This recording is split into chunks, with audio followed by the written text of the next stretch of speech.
I know you. Rolling. I am way too stoned for this. Well, that's the perfect way to start this fucking interview. Oh. That's right.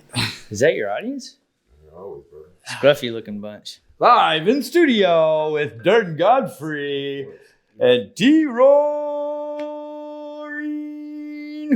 Royal. Special guest. We can actually Tom Dave, do me a favor. Siedle.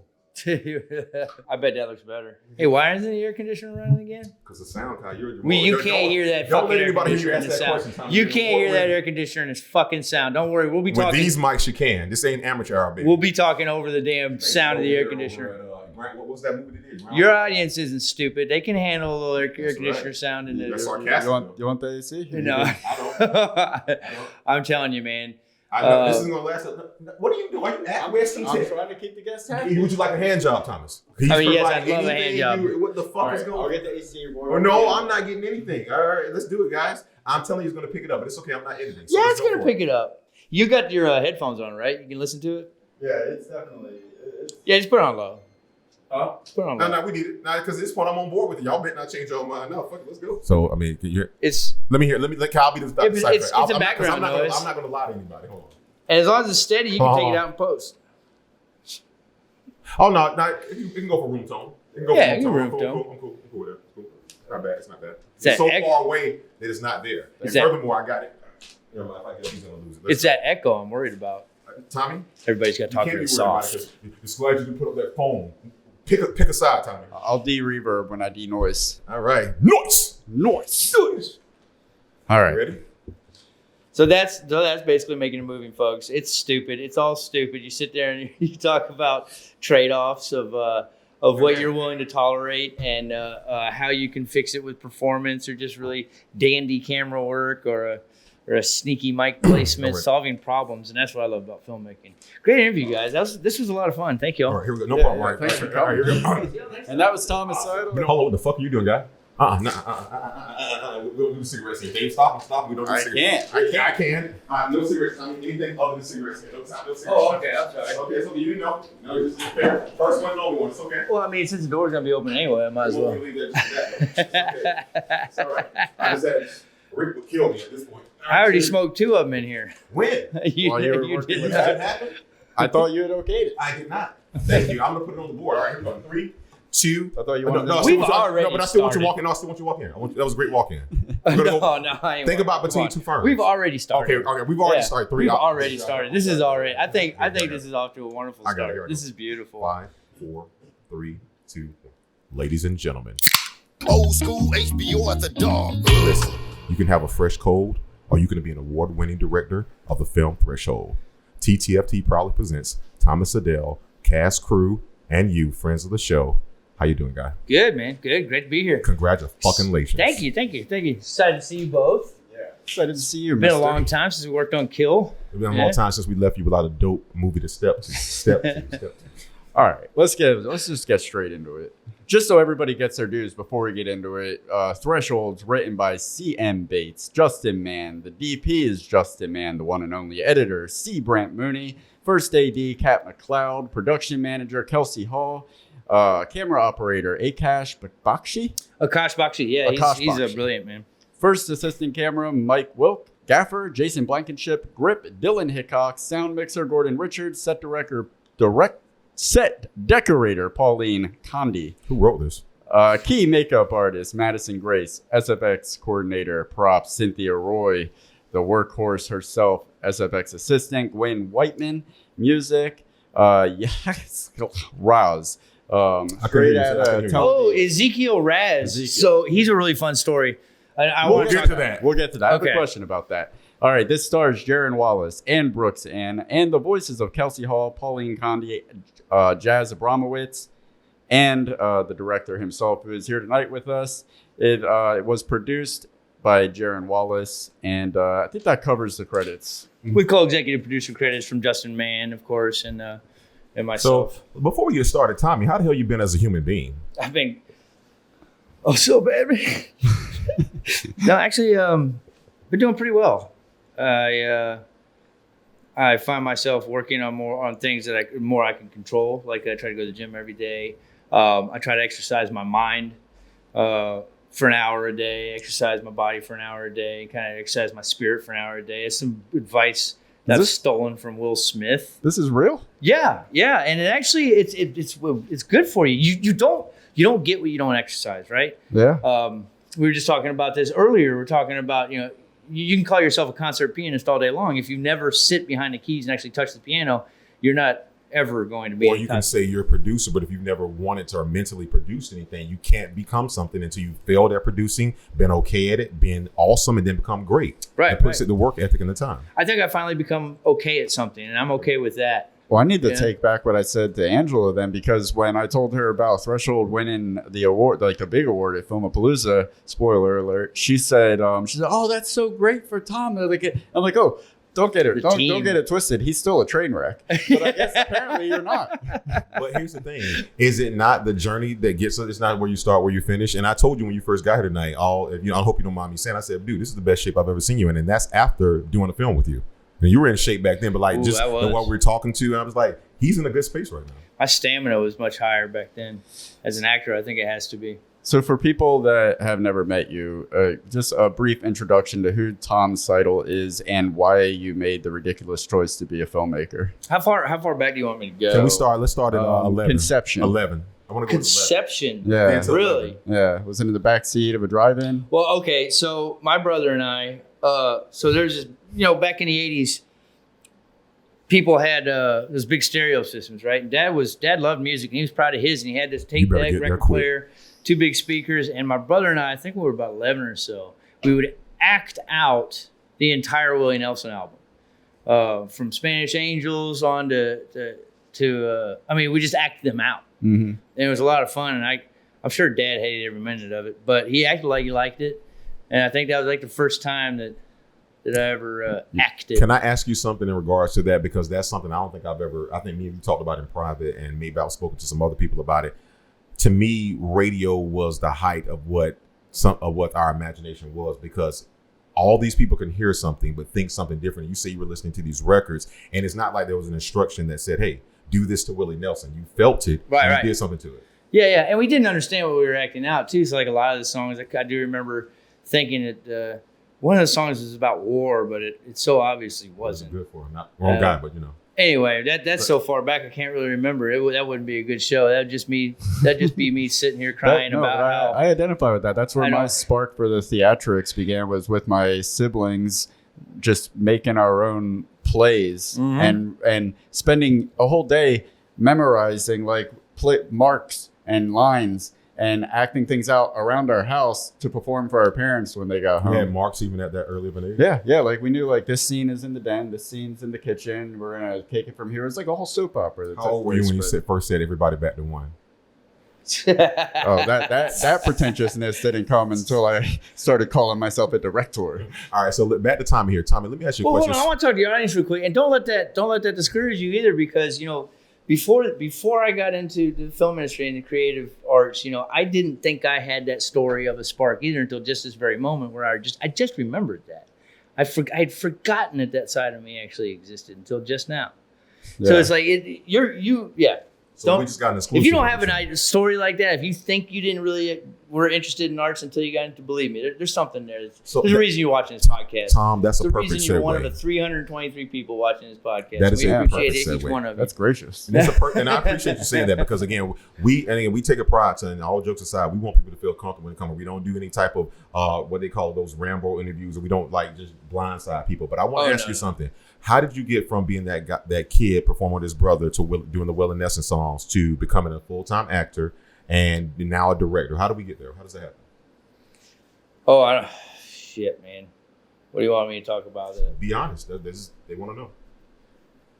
The cold, distant 90s family, No, that's where you really learn how to act. Okay, folks, you know that little bad kid that suddenly has a turnaround, a universal, like a reversal, and he becomes the good kid. Mm-hmm. That guy right there. Those are the actors. Because I remember thinking, this is all garbage. I hate everything and all that sort of just real teen angsty shit.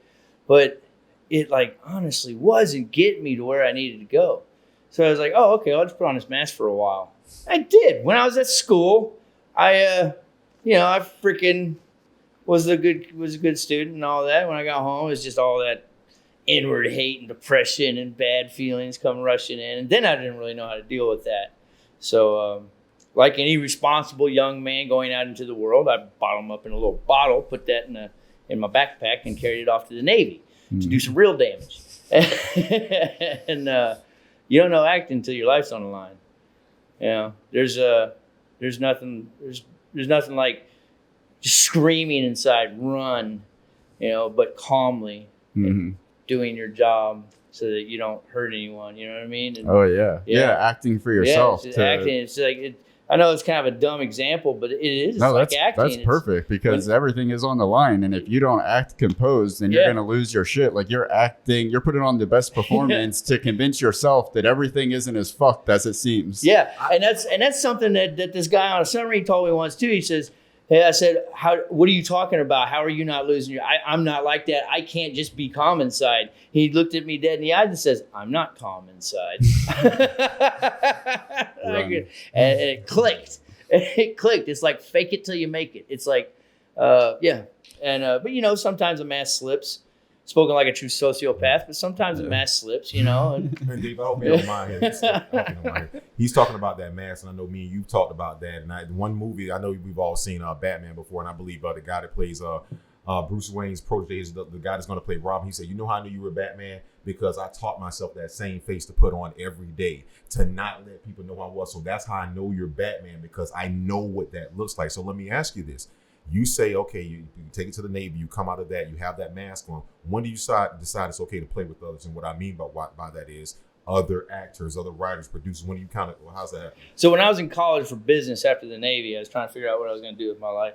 And they weren't teaching business ethics. Oh, trust me, they can't see it. We travel. Oh, sweet. I got it. Yeah, so we look like maniacs. You cannot see, not even 4K. So y'all can't see it. So y'all can't see that I... Yeah.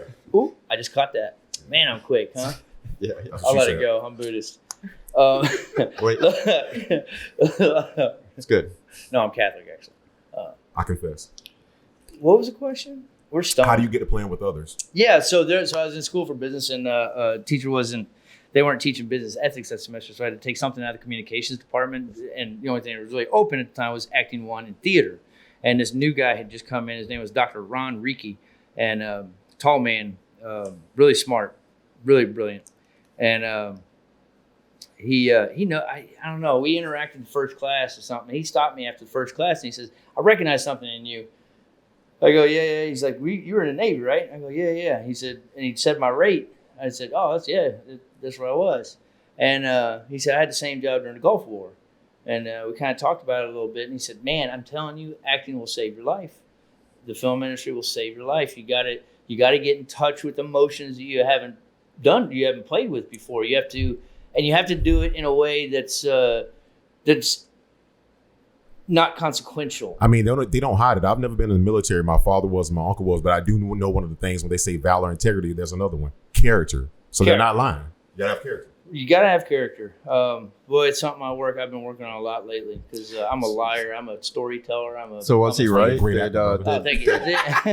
Was that guy right? Did filmmaking, did acting? It absolutely did. Because this is the thing. This is what it allowed me to do. It's all those emotions I had bottled up in my suitcase that were about to explode. I mean, guys, you don't understand. It's a longer story I don't want to get into today, but definitely. So, yeah, all those emotions I had bottled up in that little bottle back there, I could crack that bottle open every once in a while and relieve the pressure and examine some of those emotions that I had locked away in there. And that absolutely is the first, that's the path to healing. And of course, with some help of a psychologist, I'm not saying this is for everybody, but this is the first time, just like you realized something for the first time tonight. And tell me if you've ever thought about this. I want to get your response to this, if you don't mind. He just made me think of something for the first time tonight. Not for everyone, but for most schizophrenics, maybe some of the best medicine is acting. What is your response to that? I don't know. I mean, seriously. Think about what he just said, Thomas. You understand what I'm saying? Well, you said you got to unbottle these emotions. Hear me out, guys. For a schizophrenic, I think that could be dangerous. But it can also be healing, because think about it. Rather than losing your shit, like he just said, you get to unbottle it a little bit at a time and play these different characters. I'll meet you halfway and say the arts is probably good for mental health. Yeah. Okay. I like that. Okay, I like that. Fair. I'll meet you halfway. You don't want to reinforce delusions. What's cut off my medicine. going into the film industry? We all have like it's a pipe dream to succeed in the film industry, so they say. But if everything pans out exactly the way you want it to, what's your goal? I don't know about that it's a pipe dream to succeed in I don't think so either. I think industry. that comes from so many people thinking they want to do it and not really applying themselves. Yeah, I think that's a lot of it. And more than that, success is far scarier than I'm terrified right now. We haven't even really started. You can see I'm dodging the subjects, and I don't want to talk about the film, right? So it's like people in the film industry are awfully willing to help train. OJT, they say, is the best way to get into the film industry. On the job training for the kids don't know what acronyms are. And it's pretty mundane life like any other. It's a job like any other. You can make a really good middle class, upper middle class living working on commercials every day or every other day. Now, being a superstar, it's fair to say it's probably a lot like winning the lottery. But even that's not really winning the lottery. At least in this lottery, hard work really does pay off. Thomas, let me say something to you about this, and David will appreciate what I'm saying. I think here we did an episode on when we did Devil's Advocate with Christian Bale, and the reason why I'm bringing it up, and I think you know where I'm going with this segue, and he said the word superstar. If and when Thomas does make it, to me, Thomas, when he had this thing where he basically, you remember the rant he did on the guy. But everybody remembers the rant, no one saw the interview that even he had to show me. And he says, listen, guys, and he was contrite. He said, listen, this such thing as being a superstar, I don't know what that is. I'm an actor. I was wrong for what I did, but I'm an actor. It had nothing with being a superstar. I am committed to the craft. So when you say you're having trouble being, I don't think you'll ever have trouble being a superstar, because that's just not who you are. You can have the talent of a superstar, but inside that, I don't think that's going to shun you. My personal opinion. Still have my flip phone. That'll keep me down to earth. Let's get into, before we get into the film, let's talk about Team Jardo, man. The people involved with making Threshold. What brought you guys together? So I was just honored to be a part of such a wonderful team. This year was, I'd say, the absolute best. Jaron, who produced it, brought the team together. Just really brought together the best people in the film industry that I personally know of. Thanks. That same man, Dr. Ron Rick. Oh, you're welcome. Because you're right there. You're right there under them. Right almost there at the costume. Almost. All right, so it's been good. All right, next up, guys, season 0. No, I agree. Yeah, so Jaron did a really bang up job. Justin also, he brought on Akash, and Akash brought on Hickok. I'm sorry, I think it's Alex Hickok. His first name escapes me at the moment. But teamed up with Blankenship, Jason Blankenship, if you know that guy. The camera department was hard, fast, smooth, and normal. It went hard all day, and the lighting department was right there with them, and it was incredible to watch. So I want to. So just talking about the camera team. If you got any questions about them? I know Justin. What cameras did you guys use? So Justin Mann, we had Justin Mann has the Canon C300 Mark III, and I do believe Akash was using this 300 Mark III also. Okay. They're good cameras. I don't remember what lenses. I'm pretty sure that both of them were on the Sigmas at that time. It could have been the Ingenues. I'm not sure. I think hold that. We'll get into the production in just a second. I want to make sure we set the stage right. What is Threshold about? Yes. So the elevator pitch, right? So Threshold is about a young man who's mundane. He's talking about mundane existence, upper middle class. He all he does is work. He's a failed insurance salesman. No matter how hard he works, he can't really get ahead. And then one day he comes home and there's a door that has appeared in his yard. So he goes through it to find out what's going on. That kind of leads him on his adventures. So here come the spoilers. It's only a short film, Let's not do the spoilers just yet. No, it's fine. I want to hear the spoilers because I don't think there's Yeah. any way to avoid it. Because I want to get into I definitely want to get into the You can do the spoil- theories. You Right, can say right. theories without spoiling it though. So this sure we can. So we have to. So the door leads to the moment his mother died, and we're here. yeah, of course. And we'll get into this later. Of course, he wasn't there when his mother died, so it's kind of an imagination of anyway. And he gets a few moments to talk with her. So it's really about what you could have said about to your loved ones, given a chance, and so on and so forth. But it's about so much more. Yeah. Okay. We got the gist of the film. For those that are unfamiliar with the 48-hour film project, can you 30 seconds just what is that? Right.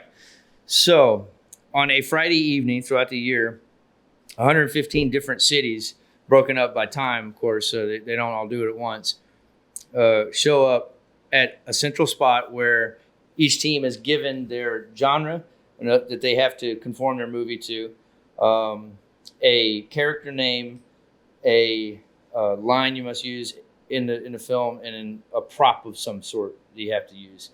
And at 7 o'clock on the button, everybody rushes off to write or conceive. Right, I broke this out to like 7 steps. It really is. To conceive, write, produce, shoot, edit, and finish, color or correct, and deliver a film. Well, if you're Royce, don't worry about the color part. What's that mean? Is that a Yeah. black joke? I'm wondering. Because he got his film in like just in time, but forgot to do the render with the color grade. Oh, He turned that off to render it quickly to get a rough draft. Well, and then sent probably that good one you on did accident. that because you might not have made it in if you rendered it with color. Anyway, so So that's a 40. we got timed out like 3 seasons ago. Not there's anything wrong with that. Not there's anything wrong with that. So how involved were you with the I know Charles and Justin wrote it, but how were involved with you with So it? it was actually a brainchild of Justin Mann, and so of course we were sitting around.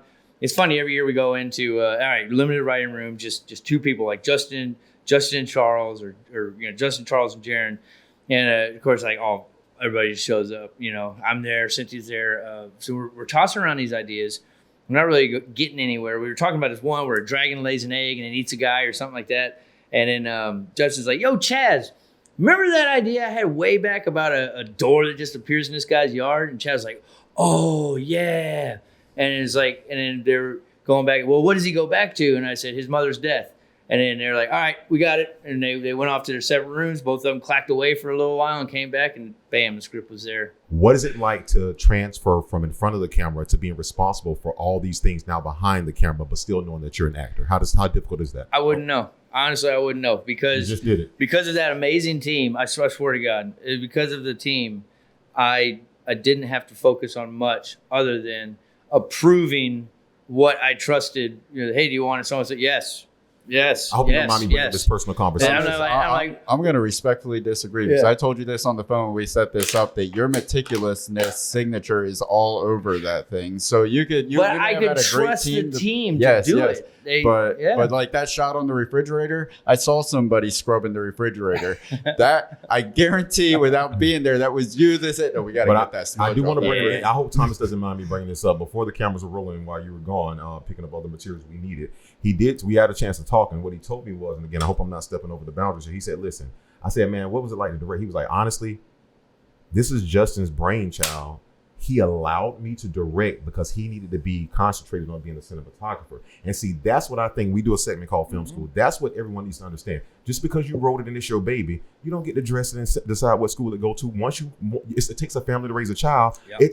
That's why there's so many people in the movie credits. So My biggest fear right now is that I'll never get a team like that to work with. Well, it goes to what you were saying, is that you are able to do what you're saying if you have what you're talking about. Like, right. if you can really trust the people you're working with, then you can everybody can do their roles and know that everybody else. And is it doing really their let me roles. focus on the acting. And I know I had a really tough job. I had one actor at a time.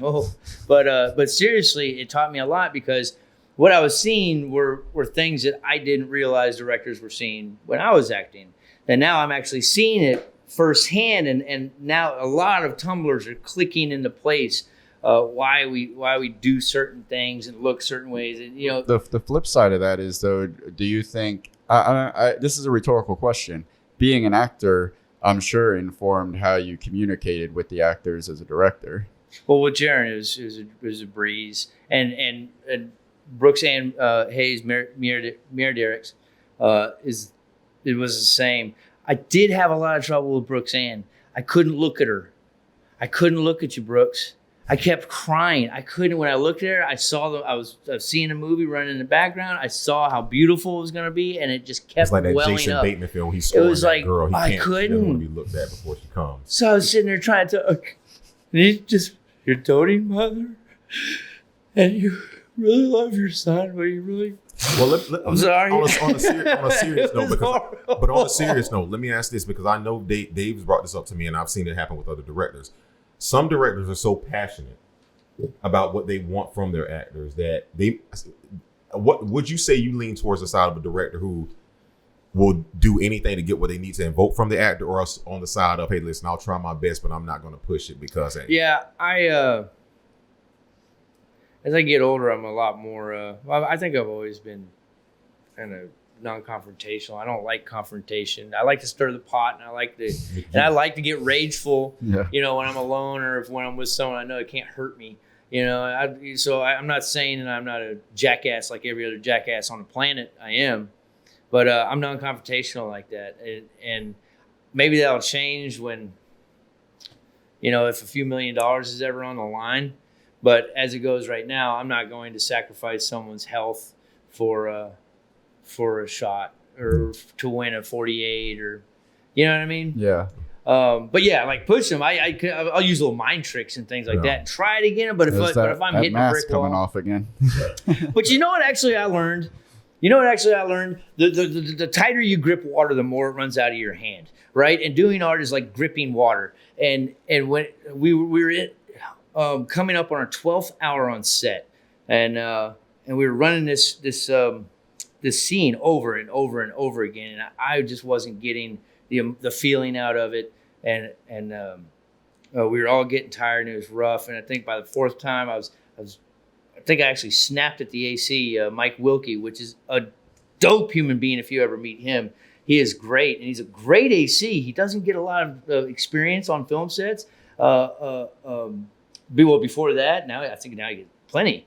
And so the 48 was really a chance for him to step into a serious job and do it really, really well, and kind of prove to the world that he can do it. So, which is great. I'm so proud of him. But I think I snapped at him, and then I realized, okay, let me calm down. That's lunch. Let's go to lunch. And I'd like to say we came back from lunch and got it, but I think we used the first take anyway. Well, before we get it, I want to get more into the production, but before we do, I wanted to go back to the premise of the movie, because it's really interesting. It begs for interpretation. I think in a nutshell, for me, what it boils down to is a story about closure. And but I'm curious, have you had people, because I know with Kill, everybody wants to share with me what they think happened. So I'm just wondering if there's anybody that's come to you like, so what is it about? This is what I think. Have you heard any crazy theories that just stand out to you? My own. Oh, well, fuck. I should have known. Yes. What's your theory? I think he butt fucked the kid. You guys are seriously I didn't say shit. And you're going to fucking point at me and say, you guys are on the same. I've been quiet for the last fucking 7 minutes. He's going to look at me and say, you guys are on the same page. Because of lean on me. He did fuck those kids. Mr. Clark fucked those kids. But I wasn't in that fucking movie. I can't. Hey, man. All right, you know what? Okay, what happened? Let me get a hiding, man. What happened in doubt? Cut that. We're not cutting shit. What show did you think you're on? This isn't Good Morning This ain't America. Smart Liz. This is Good Night Duval. What the fuck you facing? Thank you. So, the Blueski for the Chewski. I mean, what do you think happened in doubt? The Meryl Streep. Happened in Shane. Meryl Streep. Did Shane die at the end, or did he not? Oh yeah, Shane's dead. Not according to Sam Jackson, the negotiator. Y'all gonna love Port City.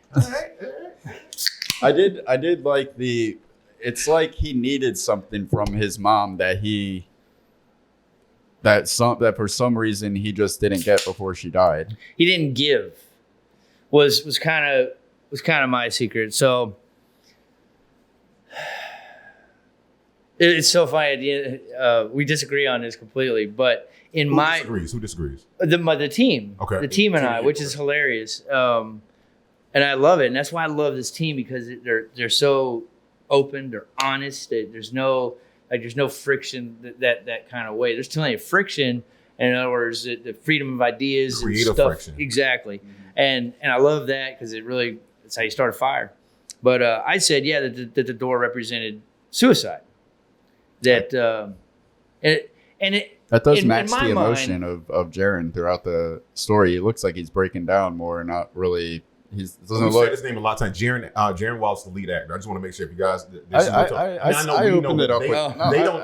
I know, but I'm just reiterating. It's in the comments, folks.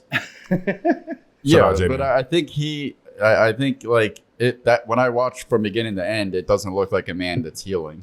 Right, and it's not he's not healing. He tries that, like, especially that last time when he says, "I appreciate the man, you made me," but then he's back in the car, and that's not the right answer. It's good, it's touching, that's what you want, and we used it there for the surface film. That's the surface. But the subtext is he can stay in that room with her. He can stay there. We saw that the first time that she died.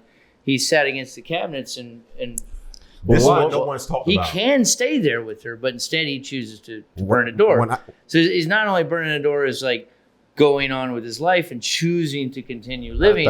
It's a weak man burning the door, knowing that he doesn't have the self-control to keep from going back in there. When I saw this at the festival, what I didn't hear anybody talk about, and I want to talk to you about it personally, and I think me and David probably talked about it personally. You guys took that maybe 15 minutes from Groundhog Day and made a fucking short out of it. And I'm not saying that this was inspired, but I'm saying that was the most beautiful part of Groundhog Day to me. Here's this funny guy in Bill Murray. Here comes the range. Oh, shit. He can care. So here's this thing about this. Don't you understand how dangerous it is to take an audience back into a situation over and over and over again? You got to know what you're fucking doing as a film set, as a crew, and as a writer to make something. Oh, like man. I mean, would you not agree to that? Justin Mann kept that so sharp in his mind.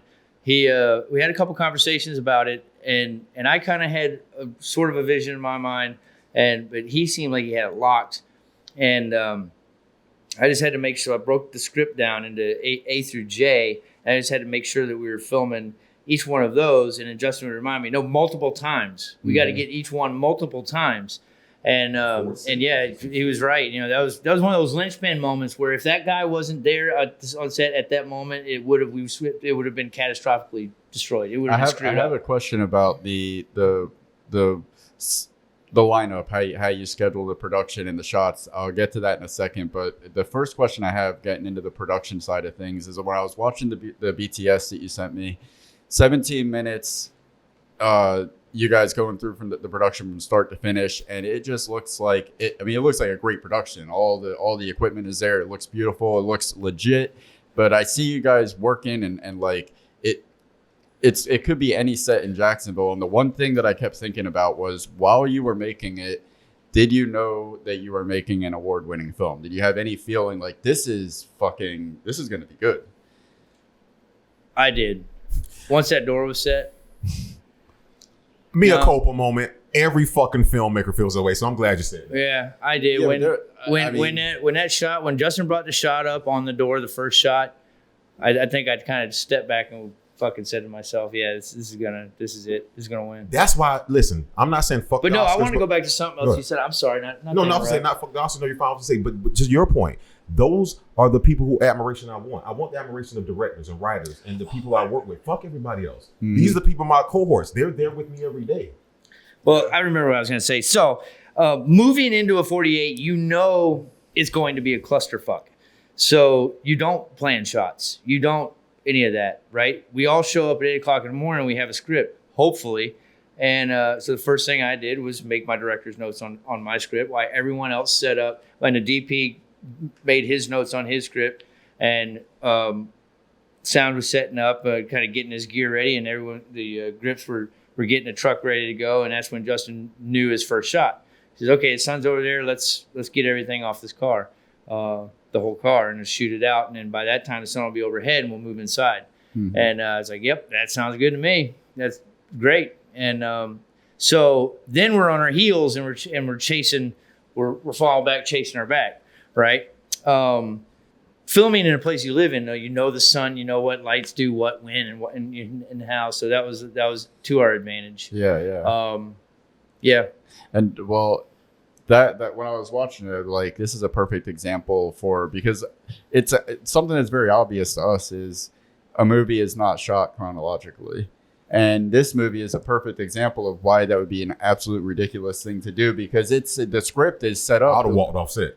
Like, I would be like thanking, like, as the director and as the crew, I would be thanking the writers so much. Like, you've made this so easy, because it's like we could spend an hour here and get all the shots, but then on the flip side of that, it's kind of a pain in the ass for the editor, because I noticed that there's no way that he could have started early. Like, you kind of needed everything in the can for him to truly put together the way it was put together. And we did give him the first round of footage kind of in the middle of the day when we went to our first lunch. But after we went to our first lunch, of course, we had 9 more hours after that, right? So, woof. That was 8 more hours after that. So yeah, the next day he had a good chunk of the film already edited. Seabert Mooney's a genius. He's a great technical editor. He sees things that nobody else sees, for sure. And his attention to detail is phenomenal. And he's been doing it for 20 years. Shit. What are you looking for most in an actor as a director? Man, that's tough. Well, it's a hard trade-off. So acting's a craft. That means you take art and you add technical stuff to it that needs work, that needs absolute work, and it's always right and it's always wrong. Not to say choices can be made that are against the grain or avant-garde. Of course, that happens too. But you're looking for that perfect balance between vulnerability, openness, spontaneousness, and unpredictability, and knowledge of the craft of acting on film, which is very tough. You got to understand that everything on film moves faster. So if I move my hand fast, something like these quick movements, they don't read. So you need to, if the script calls for me to pick up a Coke, I do it slowly and sip from it, not go like grab it and gulp it down like normal. So it's little things like that. Of course, whatever the character calls for. Yeah. But can I ask a question? Is there anything that burns inside of you as a director now that's still acts when you see an actor and is there any part of you that ever says, I could have done that better? I mean, be honest. I'm being honest. Sure. I know I've said the shit, so be honest. John Malkovich's Russian accent. I didn't know you were going to fuck you. Round is one of my favorite fucking movies, so back off, all right? I could have done it better. I stick it in you next time. I stick it in you. I could have done it better. This stood out to me because much more organic. I'm kind of, Don't force it. I go bare minimum. The big black diffuser. The 4x over the car? I kept it. No, in the living room. Can you explain? Okay, yeah. So honestly, for me, what's the purpose of that? Well, the number one reason I have for having that black diffuser there is that my very competent and capable and talented DP said we need a diffuser right there, and I said, yes, sir. So that you don't know the reason, you just trusted your DP. He saw something in the camera that he didn't like, and that fixed it. I'm assuming that the light coming into the window that he had on the porch to light Jaron when he came through the door was probably bouncing off that wall and kind of making a contrast on his face, not complete and flat is what we call it. So that's probably what that was there for.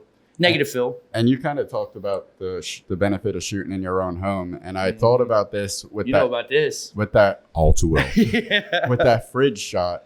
Is that something that, like, every time you went to the kitchen, you're thinking, like, oh, man, one day I'm going to get somebody's reflection in that fridge? Or was that thought of in the moment? Not to that moment. It was really funny. Of course, I look at myself in that fridge and lament the fingerprints, right? But from that angle, I'm like, oh, my God, it's a black mirror. This couldn't be more perfect. It was totally accidental. I'd love to take credit for that and say that we had that refrigerator flown in from Iceland. because it was perfect and I'm a genius. But no, I was just looking. I was like, oh my God, it's a Black Mirror. He's going into the Black Mirror. He's changing from the overworld to the underworld. This is amazing. So we just cleaned the shit out of it and used a silicone cloth to really get that nice shine. Earlier you talked about clean rifles. Earlier we were talking about in the interview, we were talking about the steps. You were talking about from the idea to the writing to the production to the casting, and then you talked about the delivery. But what most people don't realize, we've been doing film for about 20 years, and what question I always hear from most people who know nothing about film is, what's next? How you get to the movies? So what I want to ask you is, what has the post-production process been like, and where is the film going from here with all the heists already amassed already? Whoa. No. Cut that. That's perfect. Are you kidding me? That's a closer at best. No. And I read all of these and I put them together. I knew what he no, was you doing. fucking did it. You All right, put this in front I'm of me, taking fucker. it You put this right in front from of me. yeah. I put it in front of you. You interpreted it incorrectly. That was a great I interpretation. love it. Tom, What's up? Watch this bland question. Watch this. From audio to angles, shooting in the car is like the crux of every independent filmmaker. How do you how did you go about accomplishing that? Oh, I love the French. Je t'aime Paris, right? Je t'aime Paris. Je too. Pardon. I love you. And I tell you, the French method is the best. Sit in one of the seats and shoot it tight. Sit in one of the seats, shoot it tight. Give the actor the microphone. I mean, unless you have a process. If you have a trailer, you can put the car on. You can really control the light. You can do a lot of things, but we don't have any of that. And a poor man's process would not have done for this style of film. We really wanted to make the beginning of the film real, more accessible to the audience. Mm-hmm. You know, kind of more cell phony, more documentary, not documentary style, but you know what I mean. We talked about earlier the style of shooting that you were doing with the back and doing it again. Now you talk about Brett Mooney. Hold on, let me finish this thought on. Oh, I'm sorry. I thought this was. Yeah. And shooting into the sun is great. Justin put the sun right peeking down into the window, so it gives him a nice offside key. My God. So I believe Justin was sitting next to him, and sound was in the back seat, booming him from the just shoot it tight, shoulder up. It's all you really got to do. Don't sacrifice, safety or like for the look to get an awesome shot and work with what you have. And we didn't have a car rig, so yeah, they look good. It reminded me of like a Justin's a master of those kind of handheld shots, stuff like that. It reminded me of because he's Eternal been doing Sunshine this of the shit Spotless Mind. Shots of Jim Carrey riding around in there. It had a very like high budget indie film feel to it. What scene required the most takes? That scene right before second breakfast or second lunch. So we'd worked for 12 hours and we did that. Well, we did all those in one run.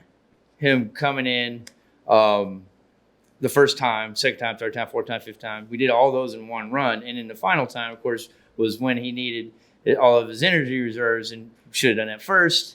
We didn't. I was wondering, like, that had to be taxing on him to go. It was. Like, he's pretty much doing laps all day. He was more of an athlete than an athlete. Yeah, he ran everywhere. He's a crying athlete. Wearing a suit, and it was what was it, May of last year that we did this, so it was 90 degrees out. It was rough. So what did you want to ask me something?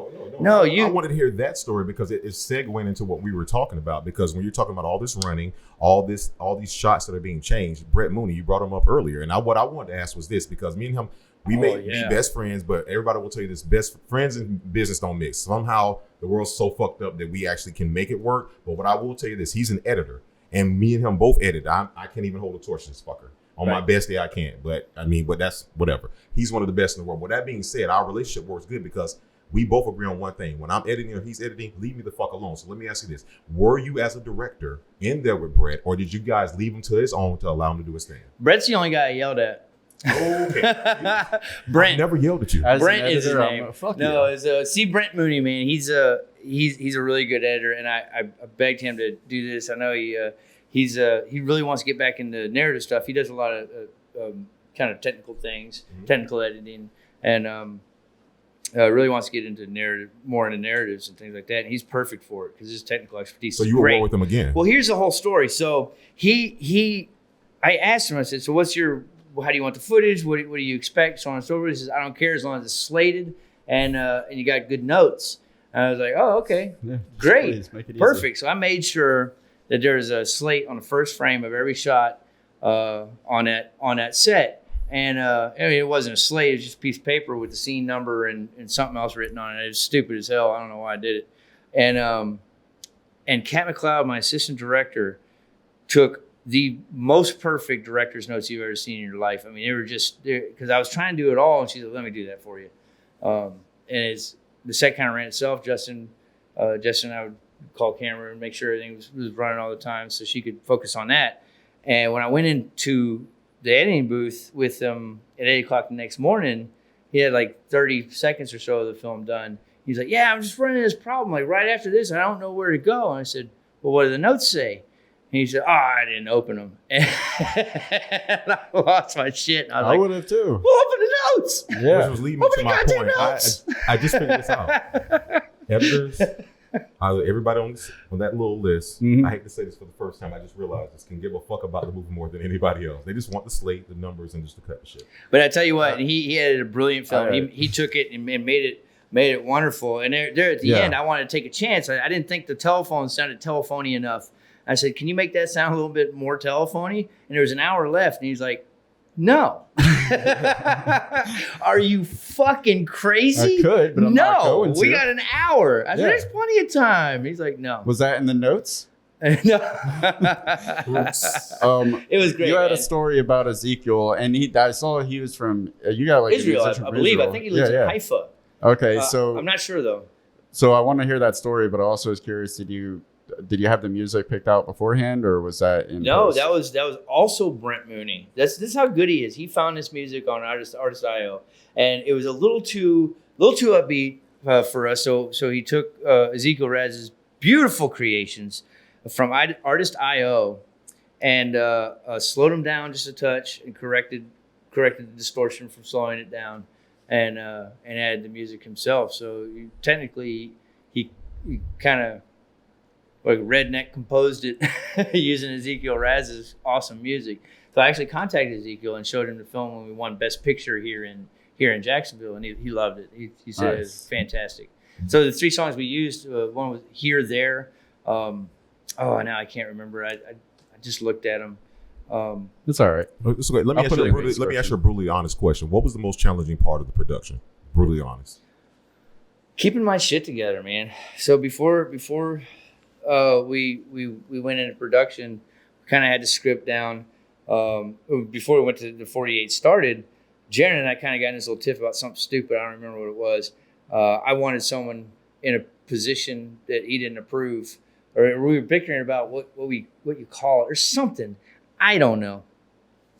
Basically, it was just me losing my shit before production, like I always do. It's the butterflies. Except, but when butterflies happens to me, for some reason, I become a completely irrational. With you, I call them the motherfuckers. Yeah. Is that what it is? Yeah. Tom's got a case of the motherfuckers. Oh, that's so strange. I hate it. And I've been working on it for a long time, but it's still there. It's definitely still there. And it's preparation. So that was the hardest part, like just calming. Like the morning of, I was freaking out. I was like, I don't know if I can do this. I'm definitely not talented enough to lead such an awesome team.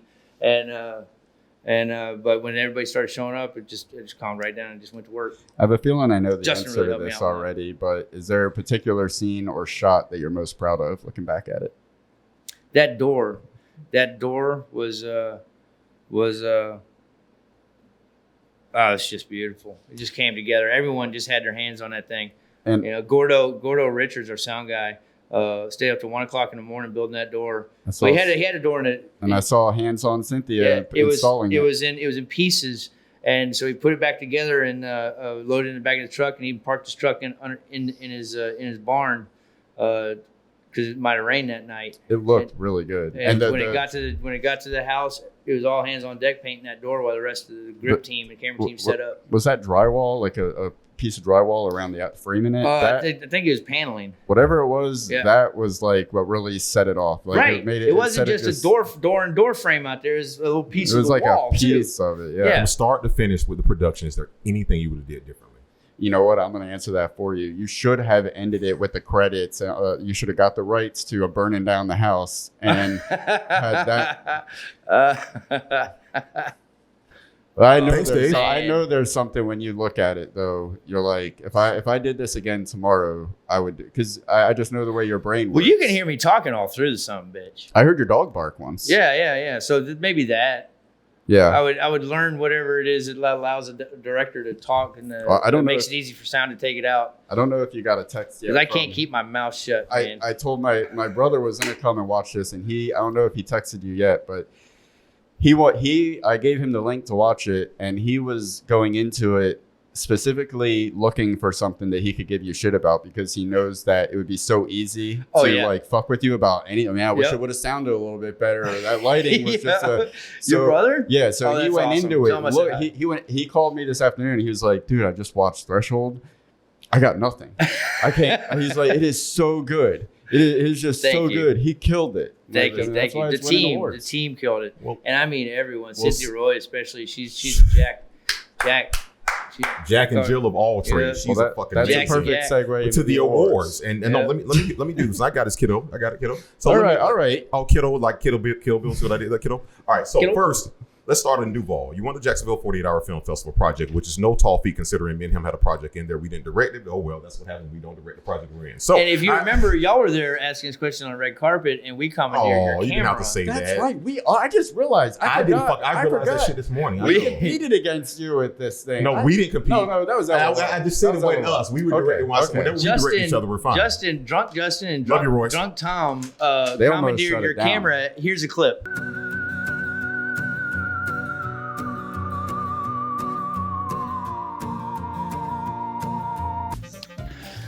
You know that girl from AT&T? That film where I banged her, that was my favorite. That never happened. Didn't it? No. What is your biggest regret in this life? I never got to bang the girl from AT&T. Don't put this in the interview. All right. Everyone most people here think the 48-hour film festival is something just local. It is a national competition. You guys have now won it, and you are now going to Cannes. Talk to us, motherfucker. How does it fucking feel? Well, first of all, on the local 48, one of the things that really gives me heart is how much better the 48s get every single year. And more than that, new people are entering all the time. So there's, and I know it must be tough. You make a movie, it doesn't look the way you want it to look. It doesn't sound the way you want it to sound. It doesn't check all the boxes that you set out to check. It's okay. There's other people at that level too. There's nothing against you to make. How many shitty films we made, right? Nothing against you. When you say we, I don't know who you're talking about. The only thing that's against you is if you don't do it because you're afraid it's going to be bad, or you don't think it needs to be any better. Those are the only two sins you can really. Film more than I respect somebody with an idea. Right. Threshold could be better. Finished film. If we had more time, I think. If I hadn't talked during a lot of the takes, it probably would have been a lot better. I mean, when I shot Everything Means Nothing, I put my dog in the car outside, and you didn't hear it at all. Oh my God! I'm with Thomas on that one. Easy boy. Is your dog still alive? He's joking. No, in all seriousness, he is dead, but not because of the car. When I did my next movie, I let my grandmother hold him for a little while, and the dog next door got him by the neck. Oh, that's terrible. That's why he's on my elbow now. Rest in peace, Job. Dude, this is why your channel keeps getting demonetized, man. It's so sad. We've never been demonetized. We've been under suspicion of being demonetized. With that being said, first and foremost, we had a set dog. It was great. I just want to thank you. Did say this earlier, but I want to take this time, David. I know you didn't have it on here. I want to thank all the people who did the Threshold film. From everyone that helped out to pick up the piece of trash, from Justin Mann to having the idea, to having the courage to have Thomas here, director, who's a great actor Charles himself. Bates, listen, writer. Cynthia, you're an amazing everything. Gwen, Guess what? On set, you can't Madison identify as everything Grace. because I seen you do stuff other people should have been doing. So thank you for that. And this film, again, I hate when people say this was not a Jacksonville film. This was a film that was made in Jacksonville that's taking the world by storm. Dave, take us away. What does that even? It means I got also want to thank Madison Grace. We had a very talented musician on set. Also, her name is Madison Grace. You can check her out, Madison Grace Music, I think, on Instagram or whatever the kids are Twitter fine these days. But going to Cannes, it's very interesting. We were watching that whole. Of course, Justin and Jaron were at Filmapalooza, and when they said we won Best Film, it brought me to my knees. I mean, because there are. I mean, the films in Jacksonville are good. The films that make it to Filmapalooza are amazing. But they came from somewhere. Yeah. There's a Jacksonville everywhere. That's what I'm fucking people saying. just like us that make films and take it seriously and want to get better. 3 final questions. So, Okay. what advice do you have for filmmakers? Get a job as a dishwasher. You make more money. Okay. Yeah. So you got to have a fallback plan. Yeah. My plan B is my plan A. And you know, there is a damn shortage of really good dishwashers in this country. You know that? I mean, yeah. You know, when I used to wash dishes, my dish pit was always This is spotlessly not clean. I'm gonna stop you there. This isn't how I want to end this. What's next? What's next for Tom? Well, okay, so Tom, the actor or director. Be Either way. boy. What was Mr. Siedle? I'm actually gonna make my screenplay by debut soon. Working on a film called Port City. A producer contacted Jaron and I about producing a film that he had structured. He had come up with and kind of the story he structured and kind of wrote out. And we took a look at it and we started adapting the script.